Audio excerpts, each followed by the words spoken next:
Salut à tous et bienvenue sur Booster à la chaîne, ici Marek et Shadow et Cerise et pas Cerise. Ah. Oh, ça ressemble un peu mais... Est-ce que ta robe et ta poire vert ou pas? Pas que je sache. Cerise de Groupama. Bref. Cerise de Groupama. Tu vois le grand serpent, tu sais, dans la foule.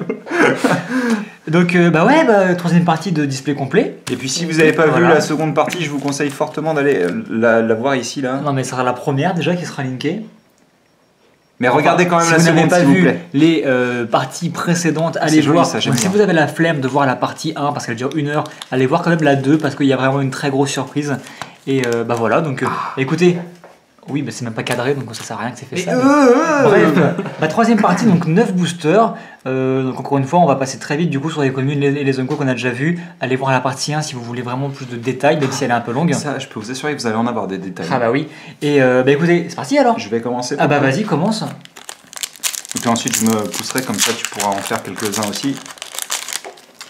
Alors, donc ça, on retire. Donc on avait ouvert en tout 2 mythiques, donc ouais, c'est pas assez énorme. Ça, 2 mythiques. En 2 parties, donc c'est correct. Donc on peut espérer en ouvrir encore quelques-unes. Donc là, je pense qu'on a vraiment tout vu au niveau des oui, clairement, là, on a tout vu. Tout presque. Tisseur de bon, on l'a déjà vu qu'on a tout vu au niveau des... Vagabond sauvage, j'ai un doute. Oui, on l'a vu, D'accord.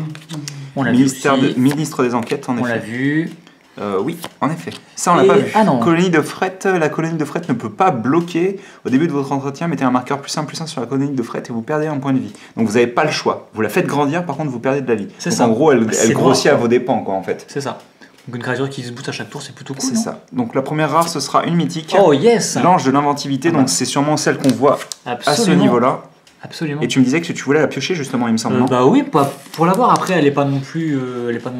Donc vol, vigilance, lien de vie plus fabrication 2. Donc ça veut dire que c'est une 2-1 de base pour 5, mais qu'elle arrive avec 2 jetons si tu le souhaites. Alors, ou bien, comme elle fait gagner +1/+1 à toutes les autres créatures que vous contrôlez, tu en places quand même 2 et ça te fait des 2-2. Ou bien c'est 2-2-2, mais lui c'est qu'une 2-1. Oui, 2-2 bien sûr. Ou alors c'est une 4-3. Mais voilà, en fait, ce qui est dommage, c'est qu'elle a que 3 en endurance parce que c'est un peu faiblard. Ça aurait été mieux qu'elle ait 4 en fait pour 5. C'est vrai qu'elle est un peu légère en effet. Elle est un peu légère. Par contre, vol, vigilance, ligne de vie, c'est cool, mais c'est pas mal. Elle va avoir du mal à encaisser malgré tout. Oui, c'est ça le truc. C'est ça qui est un peu dommage avec elle. Par contre, elle est vachement jolie, j'aime beaucoup. Mais elle booste vos autres créatures, donc c'est pas mal. Mais ça vaut pas un ange profondeur, quoi. Et donc une plaine pour aller avec. Et donc je te laisse ma place, vas-y. Et attention, au câble, c'est bon. Bah pendant ce temps-là, moi je vais continuer. J'aimerais bien piocher par contre, c'est ce monsieur-là, ce gros démon. C'est aussi une mythique? C'est aussi une mythique, absolument. D'accord. Donc on en a 3 mythiques en tout? Bah 3 mythiques, voilà. Si possible, attraper les carcasses qu'on n'a pas encore ouvertes. La dernière carcasse, ça pourrait être marrant. Alors, nous on les a vues toutes sauf la blanche. Par contre, vous n'avez pas vu la rouge encore. La rouge encore. Parce que la rouge, c'est un stream qu'il avait ouverte dans l'un de ses boosters. Sécurité du club Prakata. Du club, ok, donc sécurité en boîte de nuit, quoi. Non mais franchement, sa sécurité, c'est le mec, c'est un videur. C'est un videur, on est d'accord, ok. C'est un videur de donc 3-4 pour 4, très bien. Hop. Donc là, je vais aller plus vite. Ça, on a vu. Le myriapode aussi, ça aussi. La grosse merguez, on a vu. Alors, les seules choses qui nous restent à ouvrir, c'est la créature artefact. Ah oui, rouge, si elle existe, hein, on verra. Si elle existe, après je pense que comme il y en a 4, à mon avis, il doit y avoir un cycle. Donc tir du baleinier, on l'avait vu, les grues, on avait vu, concepteur de voltigeur, ça me dit rien par contre. Non, on l'a pas vu celle-ci. Donc un artefact pour 3, et puis après, oui, voilà, il vous met des jetons mécanoptères pour 4, ok, très bien. Et donc rare, on aura héritage perdu. Donc ça ressemble au père de Chandra. D'accord. Ça ressemble au père de Chandra. Et une sorte de mosaïque, mais en fait qui est un peu explosée. C'est marrant que ce soit noir. Ouais. Donc pour 3, on a un rituel, vous nommez une carte non terrain et non artefact, et vous cherchez dans le cimetière la main, la bibliothèque du joueur cible et n'importe quel nombre de ces cartes qui s'appellent comme ça, et vous les exilez, et ce joueur peut ensuite, mélange ensuite sa bibliothèque, puis il pioche une carte pour chaque carte qui a été exilée de cette manière. Donc ok.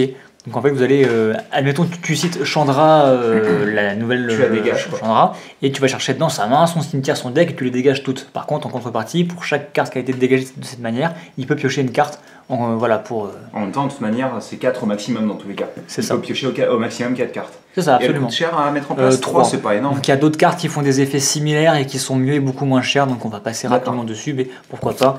Donc on a une foil, absolument, et ce sera un terrain et une petite commune, et ce sera le mastodonte, donc l'espèce de gros éléphant. Donc c'est le mastodonte du bastion, c'est ça? C'est ça. Et regarde ce qu'on a eu. Ah, c'est marrant ça. C'est construction étoile, donc c'est spécifique à une carte en particulier en fait. Donc c'est un token qu'on n'avait pas, donc c'est plutôt bien. La forêt, on l'avait déjà celle-ci ou pas? Ça me dit rien. Je t'avoue que je mémorise pas les. On l'avait déjà. Les terrains qu'on ouvre, ça c'est plus ton kiff à toi. Ouais, ça c'est mon petit mignon, on va dire. Il collectionne les terrains. C'est bien parce que les terrains ils sont sympas donc. Hop, et puis c'est un truc pas trop cher, tu vois, c'est un truc facile à faire. Le mastodonte encore une fois. Ah, on l'a pas vu celui-ci ici. Le tigre riverain. Donc moi je l'ai vu dans le Planeswalker deck encore une fois de Nissa. Mais en gros pour 5, on a une 4/4 piète. Quand il arrive en jeu, il vous donne 2 marqueurs énergie. Et quand il attaque, tu peux payer 2 marqueurs énergie pour qu'il gagne plus de plus jusqu'à la fin du tour. Donc il passe temporairement 6/6 piètes. C'est pas mal, hein. Ça, c'est très correct.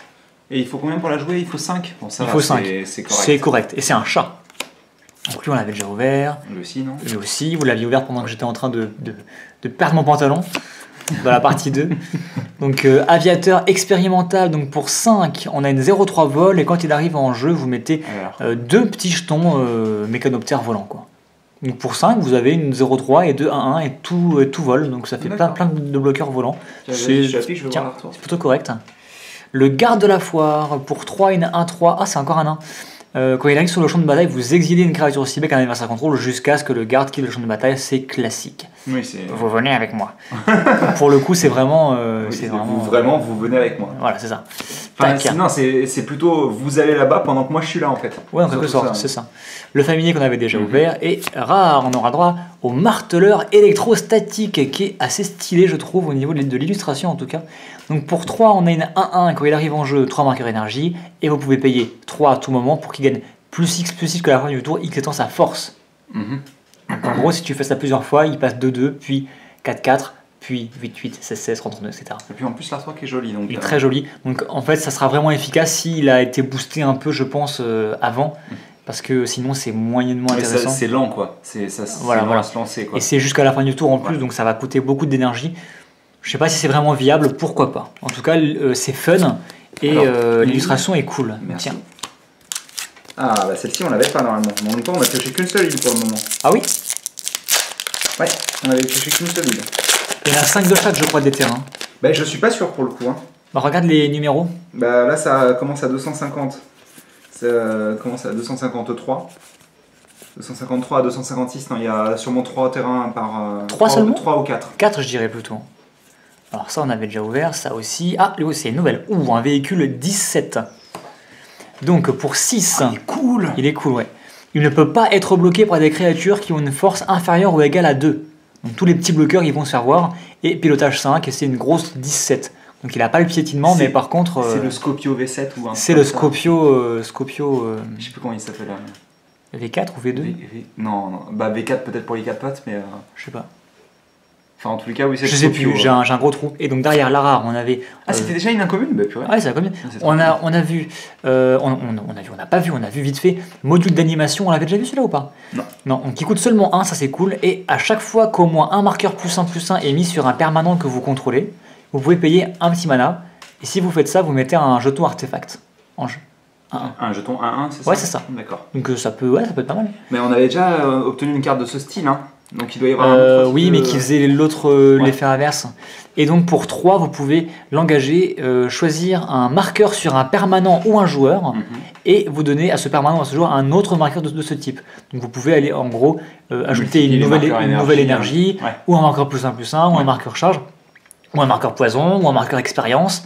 Ça peut être bien dans... Oui, là c'est marqué génériquement. Ça donc voilà. Donc ça peut être bien dans les jeux. Je suis en train de penser EDH qui joue avec des commandeurs qui jouent avec les marqueurs expérience justement. Parce que c'est difficile à avoir, mais ça peut permettre de les booster. Donc pas mal. À réfléchir. Comme ça, dans ce format-là, peut-être pas. C'est ça. Et on a une foil. Ouais, rare. À valeur territoriale. Deuxième rare foil. Hein. Ouais. Donc c'est un gremlin. Que des rares pour le moment. Bah, sauf bien entendu. Cette fameuse carte de la partie 2. Et donc, pour 4, on a une 2-2 piétinement. Ok. Et à chaque fois que vous gagnez au moins un marqueur énergie, il gagne +2 jusqu'à la fin du tour. Donc en gros, il peut être assez violent, il piétine. Et en plus, on l'avait pas pioché en version normale. Il me semble pas, non. Bah écoutez, c'est plutôt bien, du coup on va la mettre là. D'ailleurs, elle a l'air assez épaisse, c'est un peu bizarre. Tiens, ça c'est un token. Donc n'hésite pas si tu veux en ouvrir un. Ouais, bah vas-y. Ça marche. Hein. Donc là, rappelle-moi, on est à 3 mythiques, c'est ça? Pour le moment, nous sommes à 3 mythiques en effet. Et où sont les mythiques? C'est pas mal déjà 3 mythiques. Hein. On est à peu près dans les temps là. Hein. C'est pas mal. Tout ça, on a déjà vu. Hop. Ça, on a déjà vu. Ça, je vais poser ça là. Le chat, on a vu. Fanatique, on a vu. Le chat aussi. Et rare. Donc c'est Ovia Pachiri, sage façonneuse de vie. Elle coûte seulement 1 vert et elle est légendaire, donc ça veut dire potentiellement un commandeur à 1 mana, ça peut être cool. Alors qu'est-ce qu'elle fait pour 1, du coup c'est une 1-2. Pour 3 vous l'engagez, vous mettez un petit jeton créature artefact sur la table, un petit 1. Et pour 5 vous l'engagez, vous mettez un jeton de créature artefact XX incolore, donc c'était le fameux jeton qu'on a ouvert tout à l'heure. X étant le nombre de créatures que vous contrôlez. C'est celui-ci. C'est probablement celui-ci, absolument. Quoique celui-ci, c'est encore une autre carte, je crois. Hein. Ouais, c'est marqué construction. Donc créature, artefact, jeton, XX. Donc je pense que ouais, donc pourquoi pas, ça peut donner quelques idées pour faire un petit commandeur. Donc je précise en même temps pour toi et pour les personnes qui nous regardent, bien sûr. Bah tiens, t'es avec. Oui, en effet. Les commandeurs, c'est en fait un type de jeu où tu as une carte précise que tu vas utiliser et je crois que quand elle meurt, elle revient dans la partie ou un truc comme ça. Alors quand ton commandeur que tu as joué meurt, il revient dans la command zone et tu peux le rejouer en payant 2 mana supplémentaires. D'accord. Voilà. À chaque fois qu'il meurt, tu dois repayer en plus 2 mana supplémentaires. C'est ça. Donc c'est c'est une sorte d'armée en fait que tu joues. C'est un jeu d'armée. Bah j'en ai qui sont prêts là si vous voulez d'ailleurs vous amuser un peu après. Si on a le temps bien sûr. Ah non, mais moi je m'amuse pas en jouant à Magic. Alors, alors guide de Girapur. Ah, réserve séquestrée. Non, c'est un terrain d'ailleurs. Alors, il vous ajoute un petit mana incolore, très bien. Ou alors, vous le sacrifiez en payant 4 et vous mettez les 5 cartes du dessus de votre bibliothèque dans votre cimetière. Et ensuite, tu peux mettre une carte d'artefact depuis ton cimetière au-dessus de ta bibliothèque. Donc, il va. Alors, ouais, oui, ça peut servir. Je viens de comprendre parce que je me posais toujours la question pourquoi tu d'abord engages et ensuite tu sacrifies. C'est pour pas utiliser son autre effet dans le même tour en fait. Bah c'est ça, oui. Ouais, non mais c'est juste que j'avais pas compris ça comme ça. Ah, il y a ma copine. Représailles furieuse. Il y a ma copine. Cibler 2 cibles, créatures et aux joueurs, et ça va coller 2 blessures à chacune. C'est classique. C'est classique, c'est un rituel pour 4. C'est ok, sans plus. Tu peux pas mettre les 2 sur la même par exemple, ça c'est un peu dommage. Voilà enfin la Chandra que je voulais voir, dit Liliana. Liliana, forcément. C'est bon, tu te vénères là. Je jure que c'est elle qui l'a incité à défoncer tout le monde. Et donc rare, on aura le droit. Fumigation, et pas fulmigation. Et donc, ou fulmination plutôt. Oui, fulmination, il parle. Donc pour 5, détruisez toutes les créatures. Vous gagnez un point de vie pour chaque créature détruite de cette manière. Donc c'est une vrasse qui vous fait gagner des points de vie et qui coûte 5. Ok, c'est correct. Correct sans plus. Encore des trucs, non, pas de feuilles, non. Ah, merci, au revoir. Hé, reviens ici. L'emblème de Chandra qui nous dit à chaque fois que vous lancez un sort, cet emblème inflige 5 blessures à une petite créature au joueur. N'empêche qu'il n'a pas montré, mais le marais est vraiment joli. Hein. Il est sympathique. Il est vraiment très très beau. Donc quand on piochera la Chandra, on pourra l'associer. Tiens, vas-y, je te laisse ouvrir un booster. Mais on la piochera quand Hein? On piochera quand la Chandra? Bah, qu'est-ce que t'attends? Bah, je vois pas de booster. Donc, je vais l'avoir moi. Non mais. Allez, tu comptes combien de Chandra il va te rester pour la partie 4? 2 au moins. 2. J'ai 2 chances de piocher Chandra, perso. Bah, c'est parfait. Alors, retour du videur. Alors, ça c'est bon. Révocation des privilèges. On a vu tout ça, oui. Théoricien de l'éther. Tu peux tout passer. Afflux de vitalité, on l'a vu. Après un display complet. On a peut-être pas tout vu. Hein. Peut-être une ou deux communes. Construction impatiente. À moins que ce soit juste un duo, très sincèrement. C'est possible que ce soit un duo, hein. Pas forcément un cycle. Hein. Esquive volant, terreur de la foire, ouais, je me souviens. Il a l'air tellement mignon. Ou pas. Hein. Ouais. Une 5-2, pour moi, c'est pas mignon. Hein. C'est plus fort que l'énorme chat, tu vois. Tigre riverain.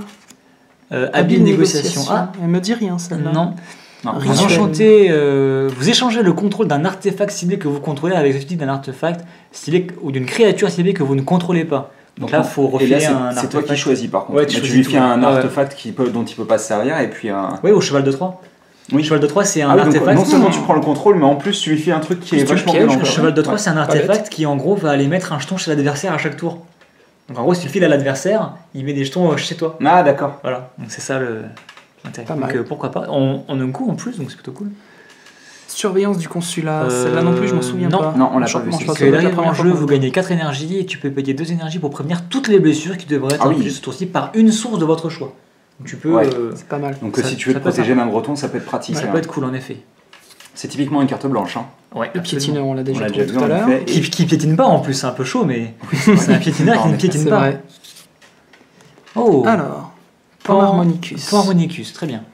Si l'arrivée sur le champ de bataille d'un artefact ou d'une créature provoque le déclenchement d'une capacité déclenchée d'un permanent que vous contrôlez, cette capacité se déclenche une fois de plus. Ah oui, d'accord, tu fais un double déclenchement quoi. Donc dès que tu as un truc qui dit à chaque fois qu'un artefact arrive en jeu, et ben ça déclenche 2 fois. C'est vachement violent pour 4 quand même, non? Et ben ouais, si t'as le deck qui tourne autour. Si tu le combines avec un bon artefact. Et si tu l'as en plusieurs fois, vu que c'est une fois de plus, ça se cumule. Donc c'est. Moi, ça peut être bien dans le deck approprié. Incontrôlable. Une plaine. On avait déjà, je pense. Un petit cerveau. Tiens, je la mets là plutôt. Ah bah tu peux lui donner ça. Hop, et il nous reste 2 petits boosters pour cette partie, donc on est allé assez vite en fin de compte. Hein. Beaucoup plus vite que les parties précédentes. C'est normal. Hein. Donc là on passe toutes les communes. C'est n'importe quoi. Hein. Donc là, hop, cet homme. On va pas aller trop vite. Donc lui par contre on l'a vu c'est sûr. Par contre lui on l'a pas vu. Désintégration illicite, ça me plaît beaucoup comme nom. Ça a l'air sympa. Éphémère pour 3, ça me plaît encore plus. Détruisez une créature ciblée et si vous contrôlez un artefact, ça va en plus coller 3 blessures au contrôleur de cette créature. Wow. Après c'est un peu chiant à jouer, il faut que tu joues un deck noir-rouge quoi. Ouais mais c'est violent quand même je trouve. Bah en même temps noir et rouge. Hein. Ah mais ça claque, hein, mais pour le coup et tout ça, c'est une bonne gestion je trouve. Hein. Et si j'étais vous, je reculerais. Attention. Le juge des façonneurs d'armure. Pour 4 elfes artificiers qui chevauchent un rhinocéros de la mort. 3-3, et quand il arrive en jeu, vous piochez une carte pour chaque créature que vous contrôlez qui possède un marqueur +1/+1 sur elle. Donc ça peut vraiment être très très bien dans le deck vert approprié. Et rare, yes. Ah, un autre double terrain, donc le deuxième, le terrain vert-bleu. Voilà, on avait déjà ouvert le noir-blanc. Et tiens, je te laisse le mettre à côté si tu veux. Et on a une foile, et ce sera une Unco, et ce sera le fameux ange tisseur de nuages. Ange, pas la mythique, celle qu'on avait vue avant. Et là, pour le coup, il y a toute l'armure et les ailes qui brillent. Ce que j'aime bien, en fait, si tu veux, c'est qu'il n'y a que la toge, en effet, et les mains, et le visage qui nous ça. C'est très classe. Hein.